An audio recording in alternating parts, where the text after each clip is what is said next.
Hello, welcome to the Wildcat Insider, your source for stories from grades 7, 8, and 9.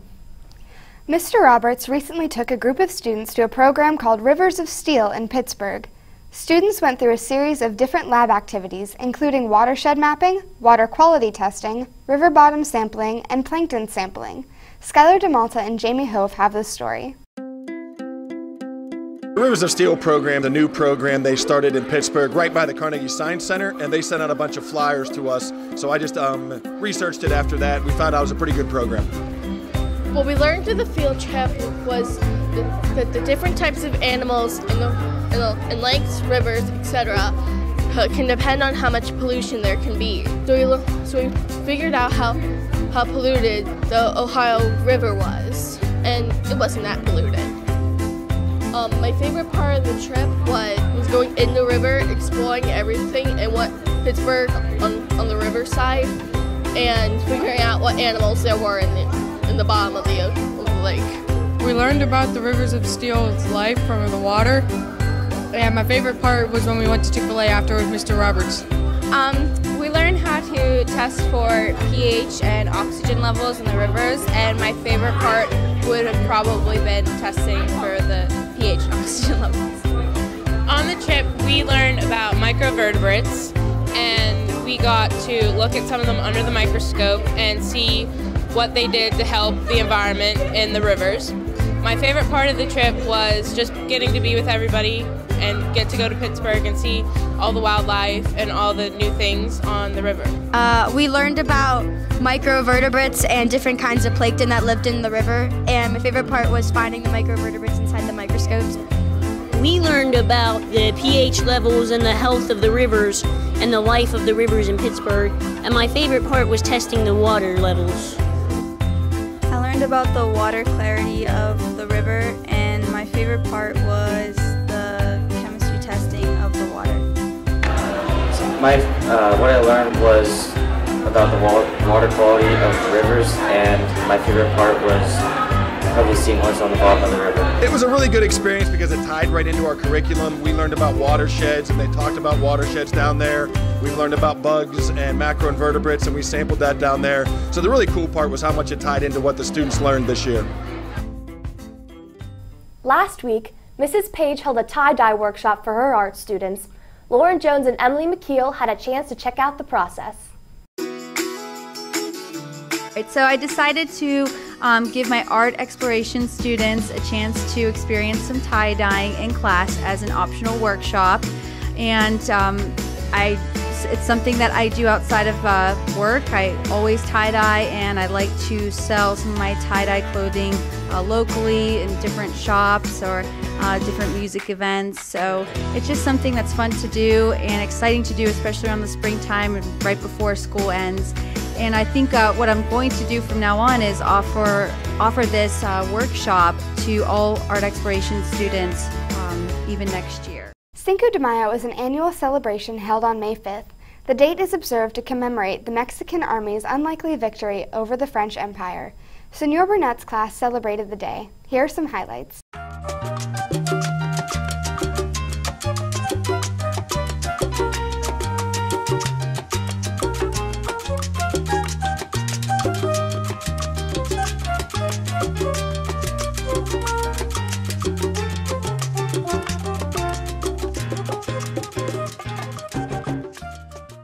Becoming a junior firefighter is an amazing way to give back to your community. Zach Guidos and Lindsay Hollick showcase this dedicated group. I became a junior fireman because my uncles did it, my dad did it, and my brother did it. And my favorite part about junior firefighting is like helping out the community and getting to go on calls and stuff. And I would recommend it to anyone if you because it's good to help out people, and yeah. I became a firefighter because my dad's a firefighter and I have a family. My favorite thing about being a firefighter is getting to go on calls.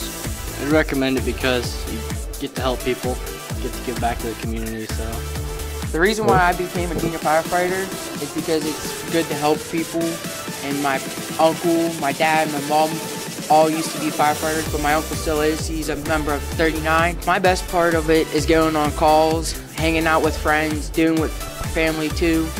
I would recommend it to people that like giving back to their community and also just to have fun and learn new things.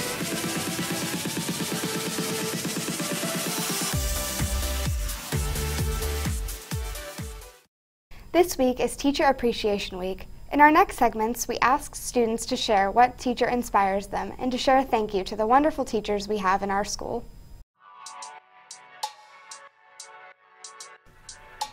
This week is Teacher Appreciation Week, and I would like to take time out of my day to appreciate the many teachers who have helped me succeed in my life journey. Starting, I would like to appreciate Mr. Fenton for letting me stay in his room for a lot. And then there's Mrs. Messer, who taught me English, and also Mrs. Brady, who taught me how to write well. This one's for you. The teachers that inspire me the most is Herr Kiefer and Frau Wilkerson, because we always have conversations in German that nobody else understands. Plus it's fun talking to them about our different experiences with Germany. Mr. T. Wilkins, because I can roast him. Miss Walty has inspired us the most. Yeah, me too. Senor Burnett's Instagram. Mr. Fenton, shoot a cannon! Mr. Major. Mr. Roberts. Mr. Major. Mrs. Brady. Mr. Major because he makes fun of me during class. Miss Wolfgang. Miss Eckert. Mr. Roberts. Mr. Roberts. Mr. Armstrong. I like Mr. Calm, my elementary school goal teacher. He was a pretty cool guy. I would say Mrs. Pearson, my elementary school goal teacher. She was pretty amazing. We would like to thank Donald, Gregory, Fenton, Gracia, Juanito, Burnett. Thank you, Mr. Brady. Thank you, Miss O'Donnell. Thanks, Mr. Major. I would like to thank Mr. Louis James Kaiser for inspiring me every single day here at Greater Latrobe. Thank you, Miss O'Donnell. Thank you, Miss Gaffney. For teaching us good English skills. I would like to say thank you to all my teachers this year. Thank you, Ms. Jordan. Thank you to Miss Wolfgang for teaching us how to play the piano. We'd like to thank our Spanish teachers, Senor Reese and Miss Welty.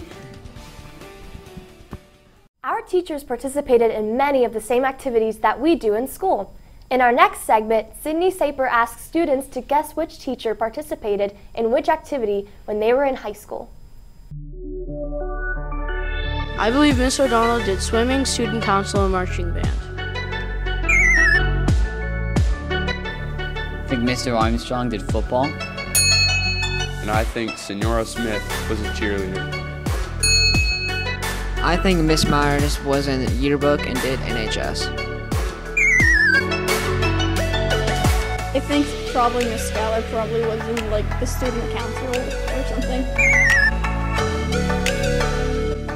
We think Miss Welty did the yearbook and the NHS. I think Mr. Habercorn did swimming, student council, and marching band. I think Mr. Armstrong was on the cheerleading and track team. This Sunday is Mother's Day. Tyler Campbell and Samira Jackson asked students and staff their favorite memory with their mom.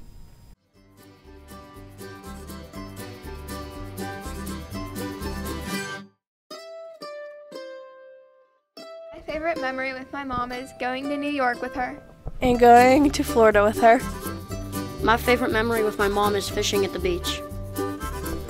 My favorite memory with my mom is every day because my mom is the sweetest. My favorite memory with my mom is when I was in the hospital and she held her granddaughter for the first time. My favorite memory with my mom is whenever we ran our first marathon together in Washington, D.C. My favorite memory with my madre, or mother, was traveling throughout Peru and hiking to the top of Machu Picchu. It's not too late if you need to buy or make your mom a gift. Here's a simple treat idea for you.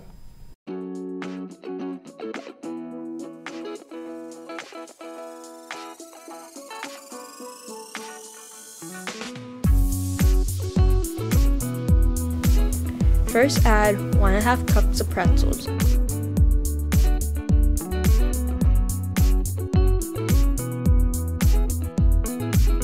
Then add 1½ cups of Chex.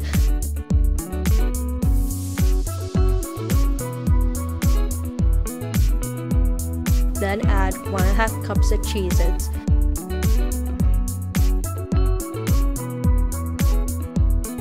Then add half a cup of chocolate chips. Then add half a cup of M&Ms.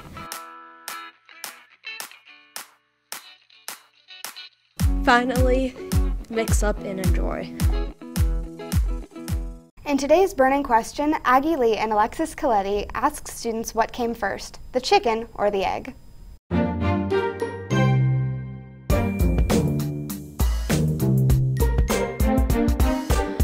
We believe that the egg came first. We think this because you have to breed 2 different animals to make the chicken, so a circle has no beginning. The egg. We think the chicken came first. The duck. Well, the chicken came first because it had to keep the egg warm so it would hatch, and then if you ask me where the chicken came from, it came from the Big Bang. I believe that the chegg came first. The egg? We will be back after today's cat challenge.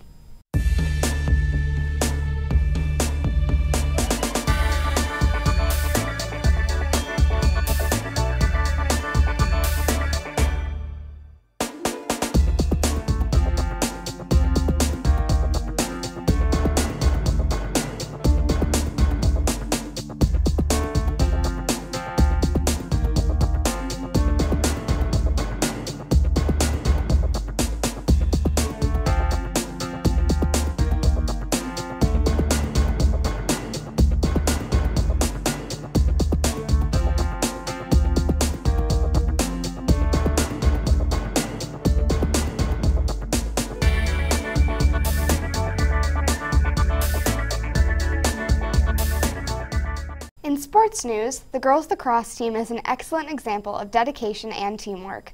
Sophie Schmucker and Lexi Weatherton had a chance to talk to some freshman lacrosse players about how their season is going. My position is attack. My favorite memory is when we're all in the locker room and Emma Griner starts jamming out to some hotel room service. So my position is defense. One of my favorite memories from the season is just jamming out to music in the locker room and always just blasting it from the speakers. And my goal for this season is to just give 100% every game and become better friends with all the girls on the team. I play offense, and I started playing attack, but I've recently been playing midi.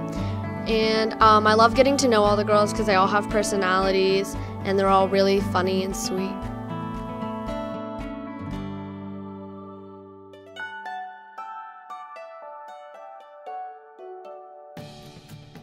Will Burkhardt asked students for their predictions on the NBA and NHL champions.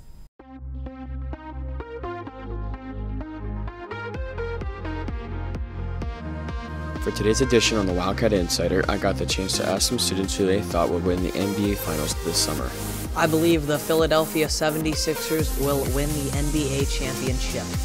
Cleveland Cavaliers. Dub Nation, the Warriors. The Toronto Raptors, we the North. The Jazz. The Rockets. Also the Rockets. The Sixers. Last episode, you had a chance to vote for the Spanish teacher's Truth or Dare. Here are the results. Welcome back to Truth or Dare. Last episode, we had you vote for a Truth and Dare challenge for the Spanish department, and the results are in. For your truth, the choice was worst here. The dare with the most votes was eat a hot pepper. We asked the following question, Truth or Dare?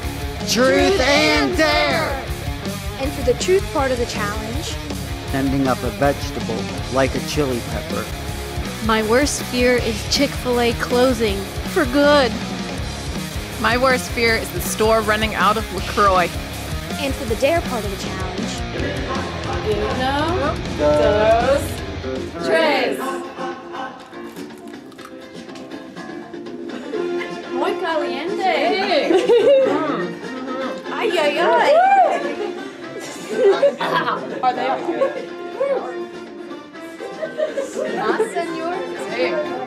And their nominations for the next challenge.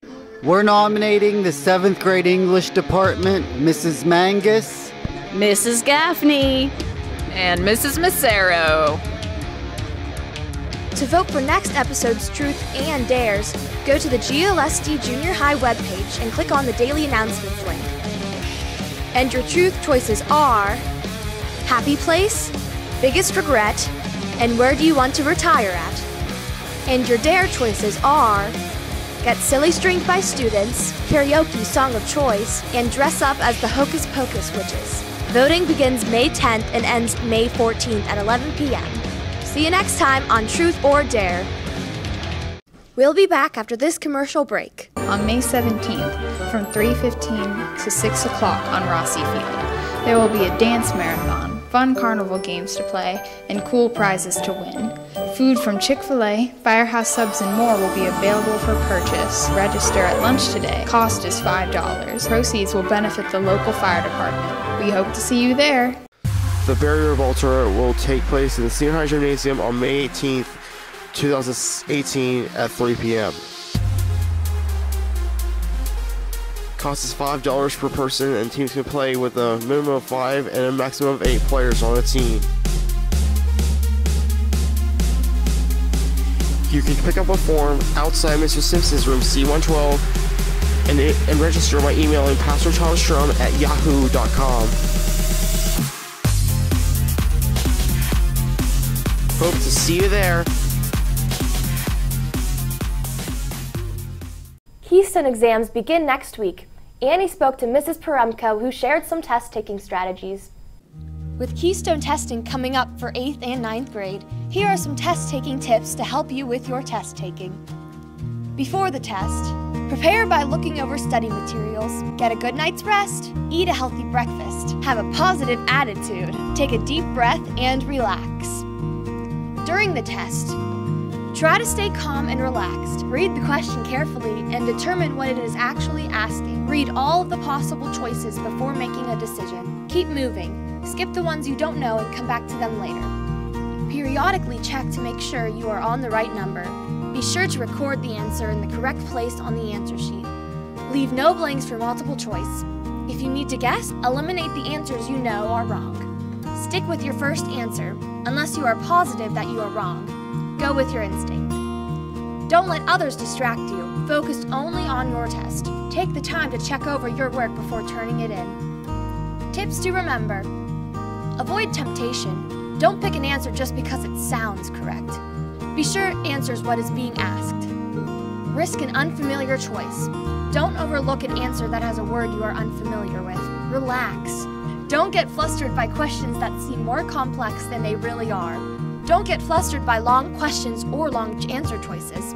Take your time. Don't become unglued just because the right answer doesn't leap out at you. Thanks for tuning in to this edition of Wildcat Insider. We will see you for our final episode in a few weeks.